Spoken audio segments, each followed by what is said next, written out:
میرانی خوشحالم ئەم جارش لەگەڵتانم بۆ دروستکردنی جۆرێکتری خواردنی ئەمڕۆمان پێک هاتیە لە دروستکردنی کەنتاچی.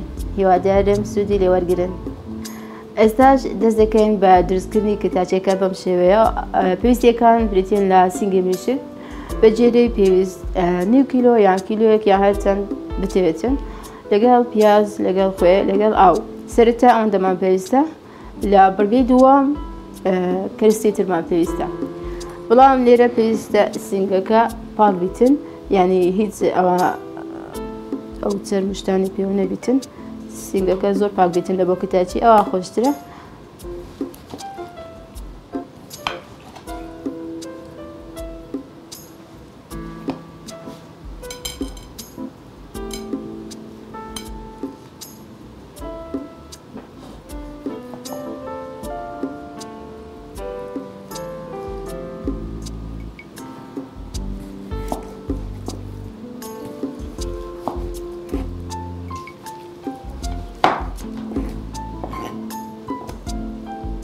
دیکەنە پارچەی بچووک هەتاوەکو لەناو ئاوەکە زووتر بقوڵێتن.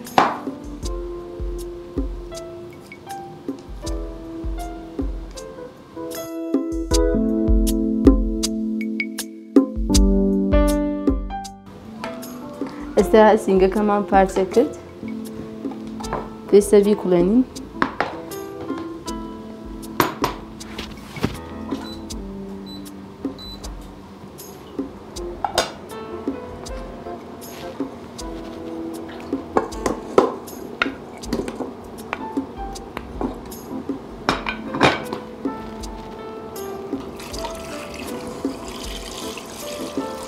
ئاوەکە ینی مەرج نییە قیاسەکەی دیار بیتن، بەجێرەی ئەوەی بەسەر سینگەکەی یعنی بکەوتە سەر سینگەکەی تاوە. کەمێک خۆی پێویستە.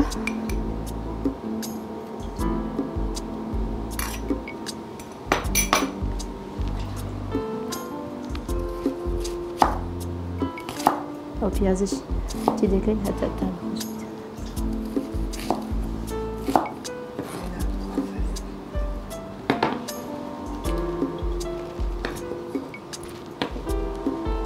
ئەوە دەکوڵێتن هەتا تقریبا 20 دقیقە.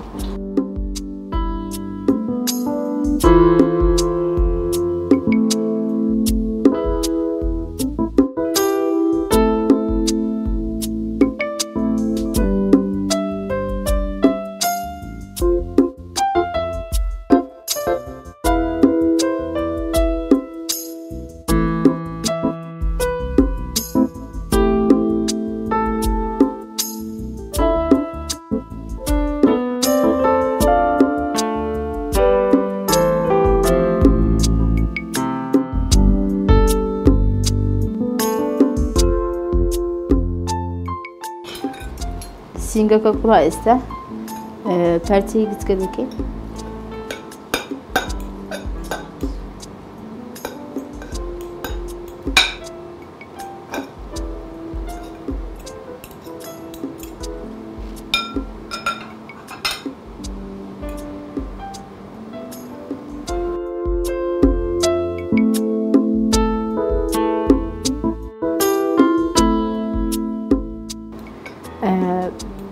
سینگەکە بەو شێوازەیە پارچەی دەکەین.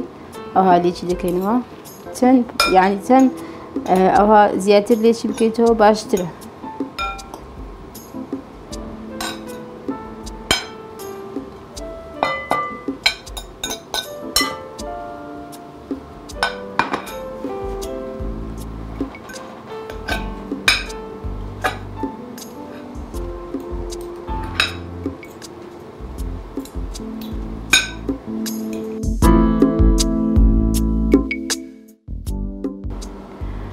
دوای ئەوەی سینگەکەمان پارچە کرد بۆ شێوەیە، دوای ئەوەی پارچەمان کرد، ئێستاش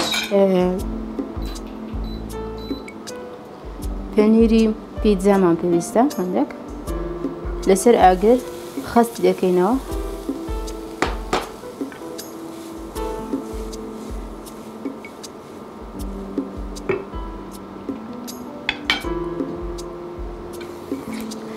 پەنیرەکە بەم شێوەیە خەس دەکەینەوە کەمێک خەس بیتەوە هەتاوەکو لەگەڵ سینگەکەی یەکتر بگریتن پەنیرەکە با بڵێن 200 گرامە سینگەکەش 70 گرامە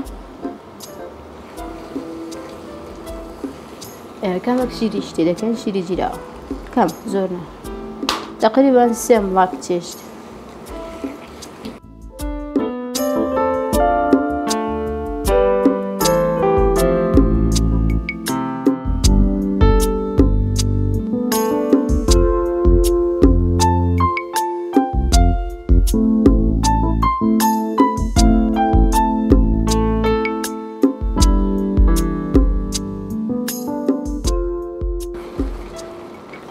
هەندێک لە سینگەکەی تێدەکەین لەگەڵ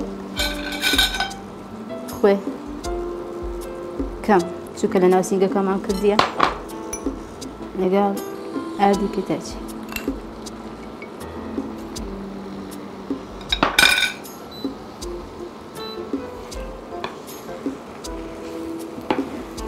کتاچی زۆر جۆری هەیە بەڵام من ئەو شێوەی دروست دەکەم ئینشاڵڵا لە داهاتوو شێوەی دیکە ئاسانتر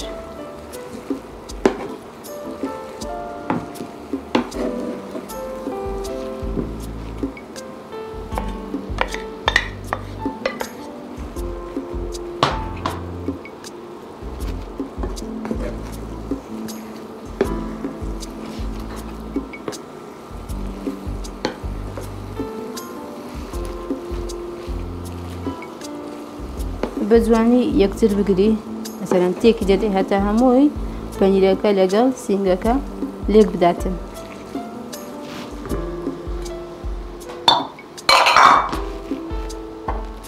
پێویستمان بە قاوەچی لەو شێوەیە وەرقەی زێتی دادەنێن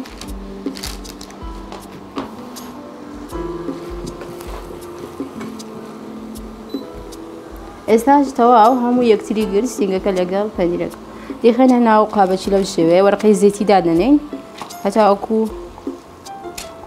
توم بیتن لەناو فرێزەر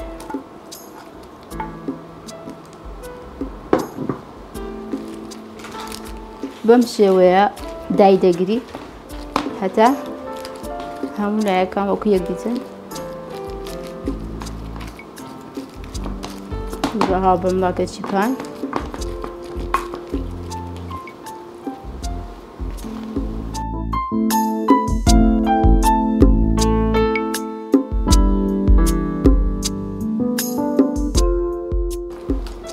تەواو ئێستاش لەناو فرێزەری دادەنێ هەتا مەسەلەن 40 دقە هەتا توم بیتن باش ئەوەی لە فرێزەر دەرماهێنا هەتاوەکو بڕینەکەی ئاسان بیتن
خۆشەویستان تا ئەو کاتێ کتاچێکە لە ناو فرێزەر تۆن دەبێتن دەستەکەین بە دروستکردنی ئەم جۆرە زەڵاتەیە ناوی ئەم زەڵاتەیە سیزەر زەڵاتە پێویستمان بەم جۆرە کەرستان دەبێتن سینگی مریشک سینگەکە بە بەم شێوەیە ورد کرابیتن یعنی هەندێک ورد بیتن زۆر گەورە نەبیتن لەگەڵ سێوی مەسەلەن سپی دەکەی ئەگەر هەبوو ئەگەر نەژبوو مشکلن لەگەڵ گازۆ ئەگەر گازۆ نەبوو دەتانێت جێز هێندی لقال هر جورة سمونك بيتن هر جورة نانك بيتن بمشي ويا بارتي لكي لقال كم بنير خوي شيري جيراوا قشطة أوش سينك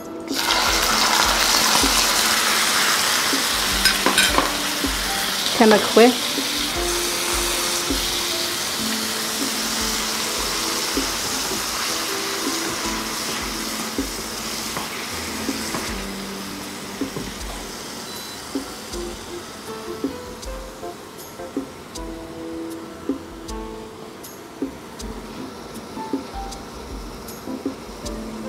سنگەکە لەسەر ئاگر هەتا وشک دەبیتن هیچ ئاویتە ناکەی جارێ بەس خۆیتی دەکەی کەمەک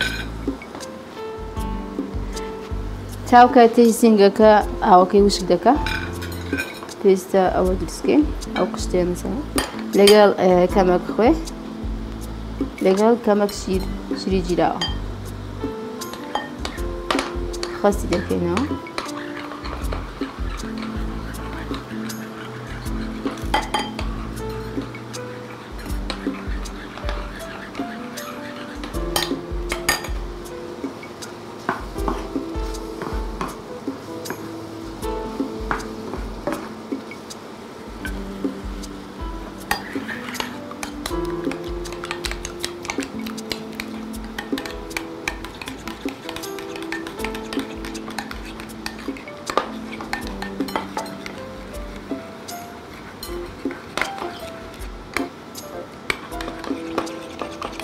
يتعني بعد صار اشتكي بلي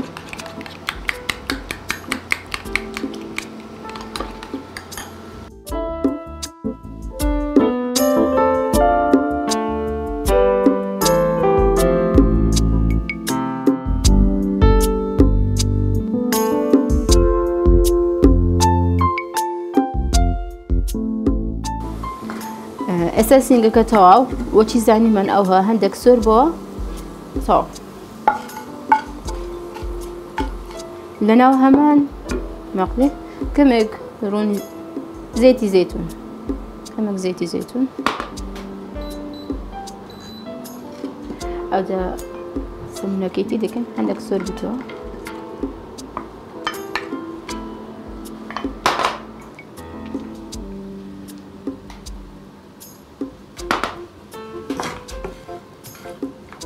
دو اول سمنا كسور بابا شوية نبي زور سوربتو زور رق دبيتن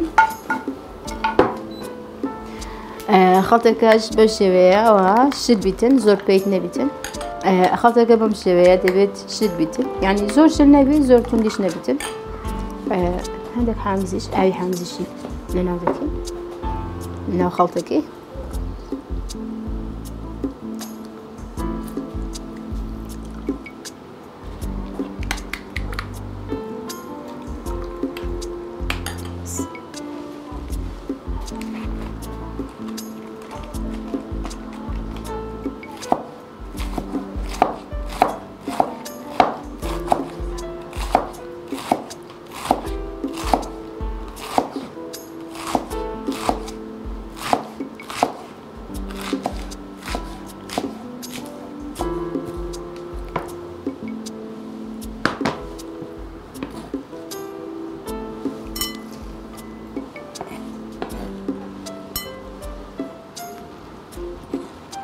طماطة يعني ناوندكي نبيتن باشترا هادو تنشتكاني حتى اوكي لقاني نبيتن اوي طماطة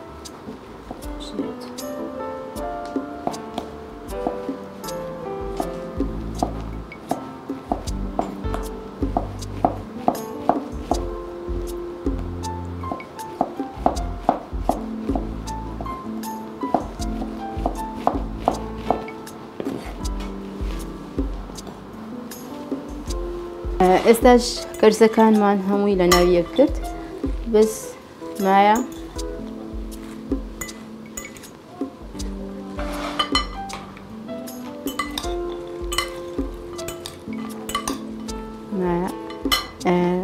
كمك خوي كمك نسل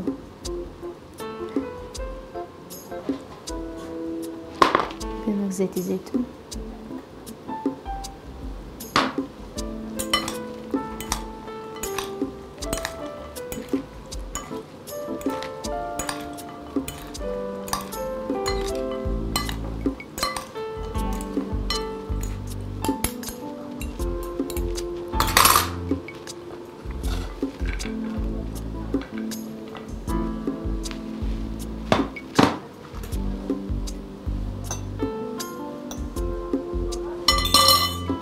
كمك بانيري ورد.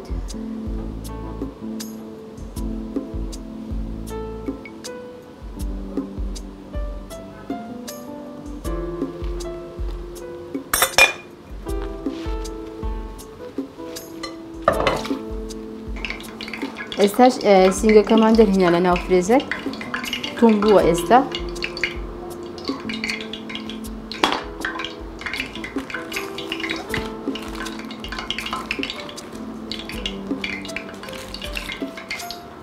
ئەو جێبەکەی خۆمان پارچەی دەکەین بمانەوە پارچەی درێژ و باریک یانیش مربع.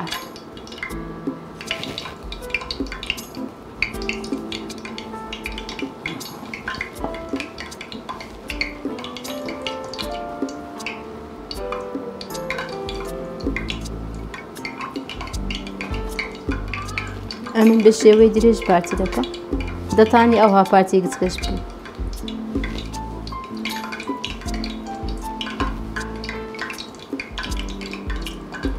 ئێستا تاوە ئەوە تۆزێک خۆی لە ناو هێلکەکە لەگەڵ تۆزێک بیبەر لە ناو ئاردەکە بیبەری تیژ چەند بتوێ بە ئارەزوی خۆت حەزێکی زۆر تیژیکە یان کەم بەس ینی بەهارەت و کاری ئەو شتانە پێویست ناکاتێ بکە بەس بیبەری تیژ یان بابریکا. بابریکاش زۆرەکە تامی خۆشە و تیژیشە مەش هێلکەکە.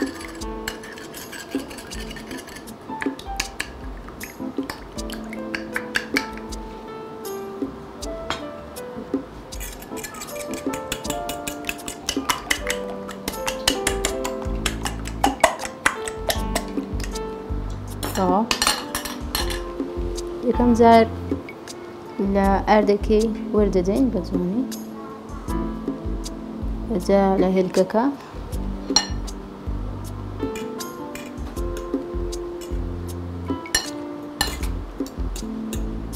ئەجا لە ئاردی کنتاچێکە.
ئێستاش ڕوونمان ئامادە کردیە ڕوونەکە یعنی ناوەندە زۆر بێ ناوەندە کەمبی وەسەڵ بیتە ئاگرەکەشی باش بیتە.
بەڕێزان خۆشەویست هاتینە کۆتایی دروستکردنی کرداچی لەگەڵ سیزار سەڵات. ئەم جۆرە سەڵاتەیە سوودی زۆرە چووکە پێکاتە لە سێ و خاس و لەگەڵ کرسەکانی تر. بەڵام دەتوانی ئەم سەڵاتەیە بە تەنها بیخۆی، یعنی ئەگەر چشتیش لەگەڵ نێبیتن ئاساییە چووکە سەمونی لەگەڵە لەگەڵ کەمێکسینگ، یعنی پێی تێردەبی ئەگەر چێشتی لەگەڵ نەبیتن. لێرەدا دێنا کۆتایی ئەڵقەی ئەمەمان تا بەرنامەیەک تر خۆتان لەگەڵ.